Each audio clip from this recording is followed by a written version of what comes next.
How many of us truly make our decisions based on our own values?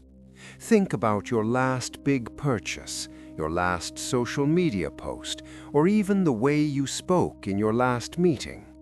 Did you do those things for yourself, or were you secretly gathering the invisible applause of a crowd? Or perhaps were you simply taking steps to escape the cold shadow of their criticism? In this final part of our Stoic Discipline series, we are going to break one of modern man's greatest and most invisible shackles, the crippling anxiety of what others think.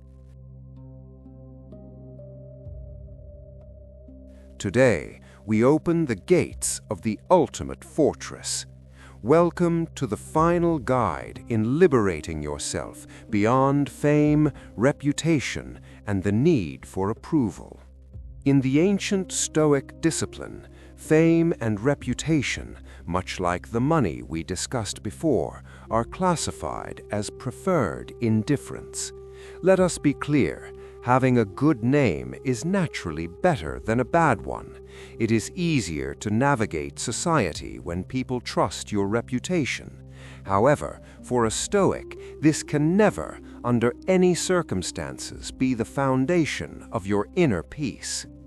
Imagine a beautiful emerald glowing with a deep green light in the darkness of a cave where no human eye has ever seen it. Does that emerald lose any of its value because no one is there to praise its color? Does it become less of an emerald? Marcus Aurelius, the emperor of the world, who was praised by millions every day, once wrote in his private journal, "Does praise make anything better? Does an emerald lose any of its value because no one praises it? Does a flower? Does a true work of art? Goodness, beauty, and truth do not exist through the approval of others. They are complete within themselves. If you are a person of virtue, you are that emerald. Whether the world sees you or ignores you, your light remains the same. Most of the time, we live our lives as if we are standing on a theater stage, desperately trying to please an invisible audience that isn't even paying attention. Social media likes, workplace recognition, the well-dones from your social circle, these are not rewards, they are drugs.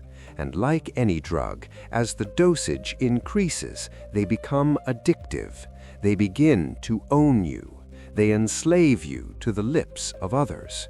You become a puppet whose strings are pulled by the opinions of people who are just as confused and lost as anyone else.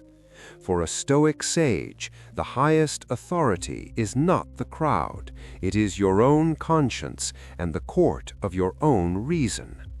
Ask yourself, if what you are doing is right, why should your peace be disturbed even if the whole world criticizes you?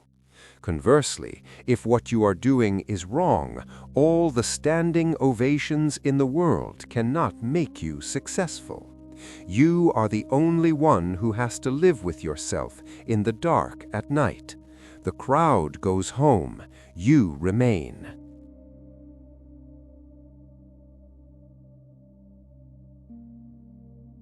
To manage the heavy anxiety of reputation, we must use the Stoic view from above. Try to look at your life through a much wider lens. Imagine yourself and those who criticize you within a vast span of time and the infinite universe. Zoom out from your street, your city, your country, and the earth itself. Look down upon the entire history of humanity. Within that massive, silent cycle, how small and fleeting is someone's temporary opinion of you?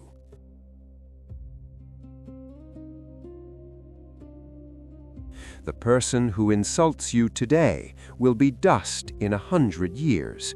You will be dust. The very language they used to insult you might be forgotten. When you realize that the sentence that crushes your spirit today will have absolutely no meaning 10 years from now, why would you surrender your precious peace to it today? Learn to accept the changing opinions of people like you accept the weather. You do not get angry at the sky when it rains. You simply open your umbrella. In the same way, when people do not approve of you, do not get angry at your worth. It is just the weather of human emotion. It passes. There's an old story about a philosopher who was told that a certain man was speaking ill of him. The philosopher simply smiled and said, "He must not know my other faults, or he would not have mentioned only these." This is the peak of Stoic freedom. It is the realization that no one can truly harm your character with words unless you allow those words to enter your inner citadel. True freedom begins the day you stop trying to prove something to others. Stoic discipline tells you, live for yourself, act for your virtue. If applause comes, let it pass like a gentle breeze that cools your skin for a second. If it doesn't come, do not feel its absence. You do not need the wind to know that you exist. Your worth is not your reflection in someone else's broken mirror. Your worth is the clarity and strength of your own soul. For this final practice, I challenge you to do something you've hesitated to do just because of what others might say. Or perhaps more powerfully, stop doing something you only do so others will see. Wear that outfit you like but fear is too different. Speak the truth in a room full of liars, or stay silent when you usually brag. Be your own witness. Feel that dignified, quiet pride of doing the right thing, even when, and especially when, no one is there to applaud you. We have reached the end of our Stoic Discipline series. Throughout these 6 parts, we have learned to build our inner citadel, manage crises, endure difficult people, and filter everything from material wealth to fame through the Stoic lens. But remember, this philosophy is not a lecture to be heard. It is a medicine to be taken. It is not for listening. It is for practicing with every single breath you take in the face of life's storms. You now have the tools. The rest is up to you. May your mind be free, your will be unshakable, and your character always be your compass. Thank you for walking this path with us. Safe travels on your journey into the light of reason.